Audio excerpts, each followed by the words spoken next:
parade of steam engines. Your commentary team are myself, my name is Alan Lloyd, and alongside me is my colleague Mark Walker. Good afternoon, Mark. Good afternoon, Alan. Good afternoon, everyone. It's a lovely day, the sun's out, and as Alan said, this is the best time to go when you'll see 60, 70, maybe more traction engines all in front of you at the same time. Right, we get the parade underway as the engines come into the arena, and the first engine coming round here towards the commentary box is the first of our several tractors, steam tractors we have this afternoon. The steam tractor was a small engine that was produced by a number of different manufacturers to take account of the change in the law in 1904 that allowed engines under 5 tons notional weight to be operated by one man, thus providing substantial savings for the operator. And this is a product from the Barrow Works of Leeds. They're particularly technical 2-speed tractors. Some of the tractors have 3 speeds. Barrow didn't fit 3 speeds to their tractors. They kept it 2 speeds, but they were well geared, they were able to get on the road, and the model is known as the Tiger. I think they're very nifty, aren't they? Very good for light haulage. They have a very good reputation. Very good reputation. And the second engine we have another tractor, and this one is an engine called particularly known for their steam rollers. There's a lot of companies that we'll talk about later on. But it's sometimes overlooked that they also produce a lot of other types of engines, traction engines and tractors. The Alien tractor, like the Barrow Tiger, is a 2-speed machine. And this one, you'll notice, has what we call wide-cast spoke-back wheels. It hasn't got the conventional rotary spokes the traction engine wheels will have. These are cast steel wheels on a particular type. Following that, we have a 3/4 size model of a Welland Steam Rally. Just look at the details, you can see it close up on this one, it's smaller. Several of the full-size ones we come around later. Even though it's only a replica model, it still goes on the road quite different. You see it on the road runs, and things are much far out of the vehicle. Then we have a steam car nipping around. I suspect one of the new ones will nip in and out around the other exhibits. And following the steam car is a Marshall traction engine. Marshall again were prolific manufacturers of engines and agricultural machinery, and the majority of their traction engines, their farming engines, were single cylinder. But this is an example of the compound. Almost all the manufacturers offer both single and compound engines. The compound engine has 2 cylinders and uses the steam twice. We'll probably explain that more as the parade goes on. And so here is fairly rare Marshall compound. And following that we have a bubble. This is the first example of the bubble. They were made in Bedford, Norfolk, and there was a great debate as to which is the best engine mechanically, but certainly to the eye, I think the Barrow is the best. This one is a compound, meaning it's a 2-cylinder, qualified in the West because it's spent most of its work out in Cornwall.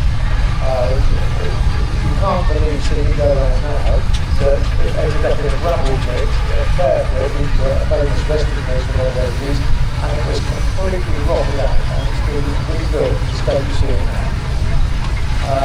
It was built as a compound agricultural engine, and following it is another Burrell, and this is a single-cylinder agricultural engine, the big blue one with canopy.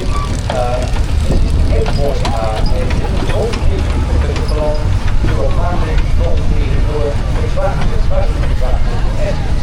And the engines contractors brought the big engines because of the size of the fashion boxes they had to do the work. Go around on the inside, steam lorry. Steam lorries sort of phoned earlier where it's very much like a traction engine, how all the cylinder and the motion works. With this one, essentially, which made the 3-speed, the engine is underneath. And the brown circular boiler that produces the steam, but the engine is actually underneath it, which arguably gave you more space for cargo, but I think they weren't quite so easy to look after as the boat. There was a bit of an art to running the Sentinel. They are very different to everything else. I'm delighted we've got the Sentinel in the arena today, because this is the first time we've seen one parading this week, although there are several on the field. I did mention to Robert that we'd like to see it, because we haven't seen the Sentinel. It's a Sentinel Super, which is a single-speed lorry. Sounds a bit surprising because it's only got 1 year, but that is the power of speed producing enormous torque to be able to accelerate the lorry evenly from standstill. Following that is just another model. This one is a road locomotive. That means it's capable for haulage on the road and then something points to an extended range. The power wheel is solid, non-disposable towards the downhill. This particular unit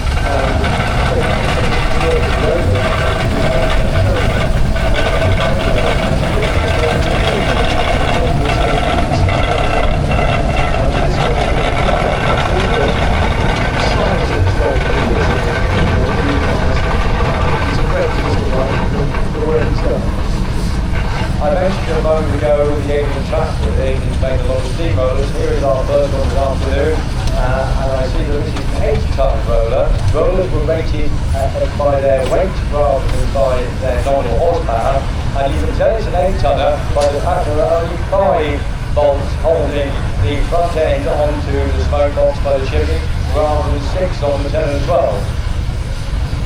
And following that is another steamroller, but of a different manufacturer. We might see smaller engines. This is the Clayton and Shuttleworth Welland engine.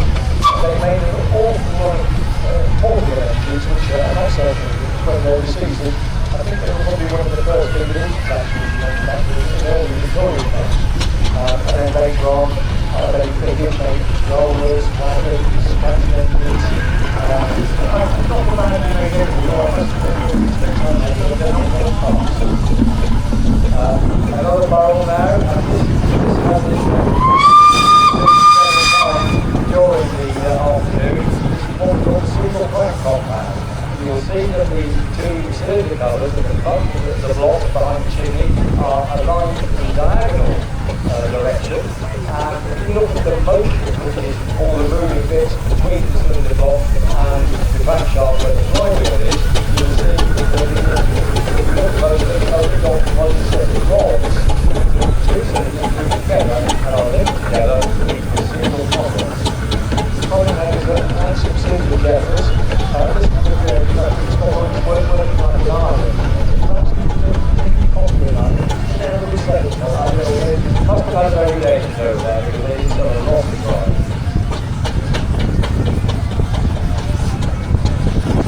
And we now have another steamroller, and it's our third roller, and it's for a version of the Faker. And this is the manual roller that leads, and it's a single cylinder. Is it a 10-tonner? I would say 10-tonner. And it was used by a well-known firm of contractors called K Propulsion in Sussex. And if you look on the chimney, you'll see that there is a K badge mounted on the front of the chimney, and all of K's engines carry this logo. And then we have another answer, but this one has 2 cylinders, or compound as we call it. And I think it's spent all its working life up in the northeast. But they were good, strong, beautiful tractors. They also made tractors run on the other days when the farmers would buy the whole 780 birds and they didn't have to go anywhere else. And it's particularly unusual to see a compound engine. I mentioned that most manufacturers offer both types of engine, but virtually all the Random agriculturals were single cylinder. And next we have a boat. Now we had a boat earlier. This was a tractor. It's got larger rear wheels than the front ones, and it has a winch in the middle of the axle. This particular one was actually used for heritage cancer. One of the batches Bill 3 and probably worked right on the roads going past. Now the boat tractor was followed by another similar model, and essentially what it is doing is displaying here for you today what was D-type tractors disposed were mainly used for.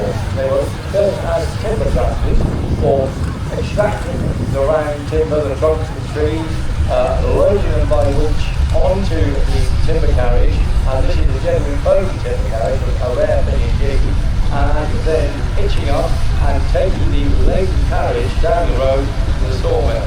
And this principle of using one machine to do the various jobs, basically through the power of the winch with extended lorry era on. And another mode, very large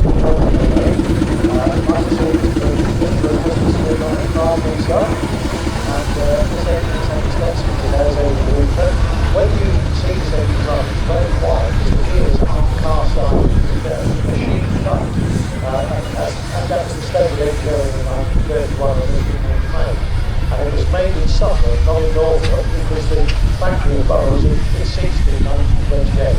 And all of the master drawings went to Garrett's, who you might see one of their machines later on. They actually assembled it, and the specialist working on the deck. Another steamroller and another fire roller, but this is an interesting one from the point of view that both the compound engine and it has both tanks or belly tanks which are used on a road locomotive to carry extra water, but in this case with a roller they would have had tar, and the tar was kept liquid by using steam from the boiler and to keep hot. And you will see on the side facing the audience that on the back of the load tank is a pump arrangement driven by the crankshaft by chain, and this was used to spray the tar through a spraying car onto the road, and then chips will be thrown onto the tar, by the men standing with a double, and then another roller would go along behind and roll the chippings into the tar surface. And by tarring the chipping roads, they could repair them very quickly and relatively economically. Following that, we have a bubble tractor. You can see two tractors already. That's a Fowler and an Ava. This is a bubble tractor, and it's quite an early one from 1907, which is when Bubbles designed this tractor to compete in a competition, which he actually won. Subsequently, they called all of this model tractor a gold medal track. Obviously, we got that in 1967. And this one only has 2 years, this one has 3. But we've had for a long time in the preparation for sometimes the show was you can't see it back in its original form. And that's followed by a brace of power rollers, particularly large, you might say. One day attended on the gold ladder, and that was followed by a much smaller roller, which is a model called the T3, which is essentially using the same boiler and cylinder in motion as the Tiger tractor that we saw opening the parade this afternoon. We saw a Bowden or two Bowden steam tractors going on. The Bowden tractor was also the bring on the called Rockroy, but it was new to Scotland, and it's one of the last, if not the last, agricultural compound that Bowden's made. They concentrated on making steam motors. This one was working in Scotland. Nice to see that. And then we go to the Welland the Welland disease were a smaller in terms of animal builder than their DNA Welland. But they specialised in very heavy road locomotives, and a lot of them were exports. They had a substantial market in New Zealand. And this is a typical example of the animal from the manufacturer. In particular, I went to Worcester, and I went to Italy, and we've been calculating only in the last 10 years back to the UK. That's followed by a boat wagon, which is like the tractors we saw before, the number of tractors, but this is the full-length wagon version. This is fitted with a tank, which is good enough for a particular brand of cider. Pictures of these length boat wagons, which are very popular, outsold everything else on the market because they were so successful, include Ackerman steering, rather than the traditional shape steering that moves the whole front axle to move the front wheels to the alignment of the steering, and pneumatic tyres. It is on compound tyres. And then the correct engine outputs are given to Robertson. They were made at Wantage, which is now in Oxfordshire, but used to be Berkshire. There were several Robinson and all given to Robinson, and then the Wantage Engineering Company, all the same factory with various different names. They were a good well-built engine, but they didn't make that many, probably 1,600 or so, because a few wagons, but only 4 or 5 businesses. Next we have the tractor. This is what we call a new build. In other words, it's a recreation from scratch of a model of engine that no longer exists because they've all been scrapped over the years. It's a single-cylinder Fogger. And you mentioned the 5-ton tractor limit. Well, in the early days when that was applied, several manufacturers made a real effort to get under the 5-ton limit. There was a 3-ton limit applying as well for another category. And the single-cylinder tractors were made by several manufacturers, including Foster's, Ruston, and Welland Steam Rally.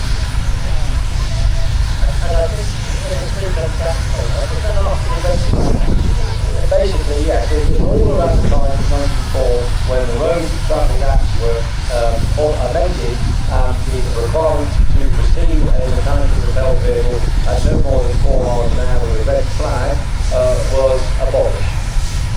And following that, we have a Martin single-cylinder, probably the most popular title, archetypal engine for slashing. This one imagine 6 or 7 horsepower, and it just spent all of its time either with a slashing machine or a saw. The governors another tractor, he said we had a lot of tractors here on the field this weekend, and you'll be starting to get the picture of the tractors in all the type of engines generally. This is another Tiger, our second Tiger of the afternoon, and a well-known engine, been in the same family of regulation and much campaign over the years for a very long time. Always great to see the co-family with lovely engines, and it worked for a paper mill in Derbyshire, and it worked for one of those all its 1960s. And the tyres on it were pretty much press-on solid tyres, where you can't see the grip lines straight on the wheels, which you also have. And this was solid rubbers. Now we've got one like popular thrashing engine, long-barreled, long-boiler engine for thrashing with single-cylinder. Boston and Lincoln were one of 4 manufacturers from that city, who all specialised in high output of agricultural engines and the associated farm machinery, including the fashion boxes where they sold with them all around the world. This engine has always been fabulous to turn out by Jeff James and his family, even in the most arduous of conditions, such as we have here this weekend. There's so much dust about that it is virtually impossible to keep the engine. And next we have a collecting shuttle. So we saw a collecting shuttle as well. It's exactly what that is. I think this was specified in all of that. Now back to the UK. They are, I think it's a very good to say like the marker on the belt, but you don't get very quickly to go together. I think they were those who used them. They were really well liked, they were well engineered, very, very robust, virtually impossible to wear around if they were looked after, but as you say, they were a rather ponderous machine to take around, so it was a long thing to go you can quite plainly see inside the flywheel. The second shaft, you can see the gears going the opposite way to the front wheel, and there's all the gears which way to the inner bearing. It's quite strong. And it's an ideal design, really, from an engineering point of view. Next, we have the advanced roller. This is one of the we didn't know was still on the rock, so we have a lot of flywheel. I think it's pretty well balanced. It's basically a prototype render. and then controlled by 16 valves. The whole point of this is to have a battery station to rest when you're loading tarmac, so that you can create electricity. Because going one way, you go that you create another way. But this was instant reverse. I think many of these, they did work up to the middle 60s, a lot of them. Yeah, so one or two councils carried on using steam rollers, and of course the advanced facilities design, which was efficient at rolling asphalt, especially laid asphalt. But it's a good point of that. It is. That's followed by a Marshall single cylinder agricultural engine. It looks a bit different, I think you would agree, to the other engine you've seen. This is because it's not fitted with sliding and packing on the boiler. So you can actually see the steel boiler barrel connecting the smoke box where the chimney is to the motion end where the firebox is. And normally, when this engine will be finally put back together, it would have the wooden or modern heat resistant landing wrap around it to keep the heat in, and then that will be held in by what we call the value sheets, which are sheets of steel which are then painted in delivery, and they are retained by the brass boiler band. And that is how the structure of the boiler is assembled. And we've been holding in another bowl, and Alan mentioned that the large bowls and simple cylinders were very popular in Essex, and this is another one that works with the Kingsley family. It has a long barrel, you've got more water in it, so you can keep it going for a long time. Not use so much cold heat, just stand there on the road all day. And being an 8 horsepower, you can run the biggest slash and drum possible, and that's actually much more. It's very possible. Another boat at this time is a boat road loco, very rare these indeed. Pieces of it we notice include the package of solid flywheel, and then it has the multi-spoke back wheel, and it has a front pack, which is a feature that many of those have, but it's not a very big one. Those weren't very generous with their extra water capacity. And this is yet another boat that started flying off in Scotland.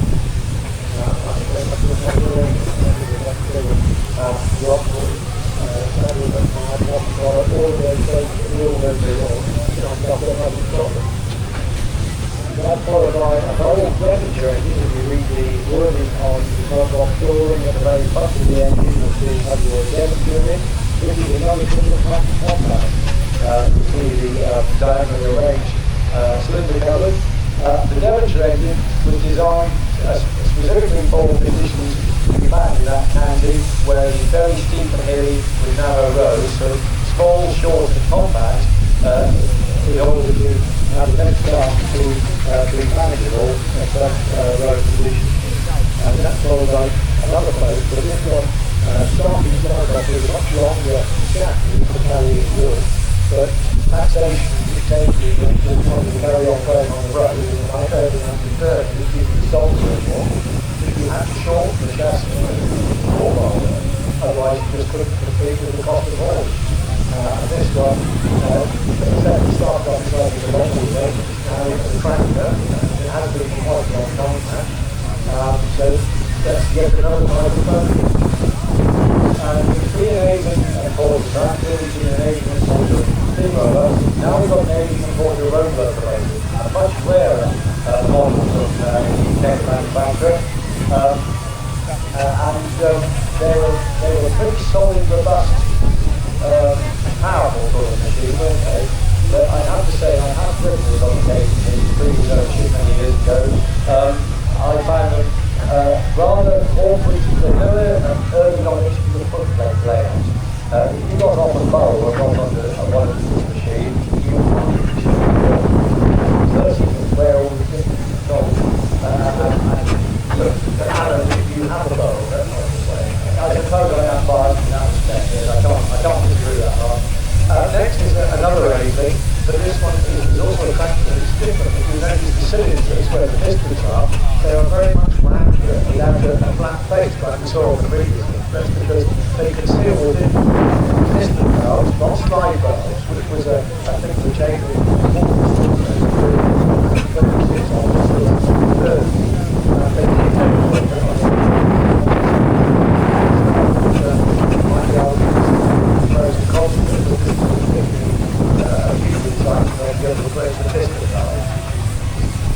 staying in the town road loader this afternoon, and another exported engine being reemployed in the country.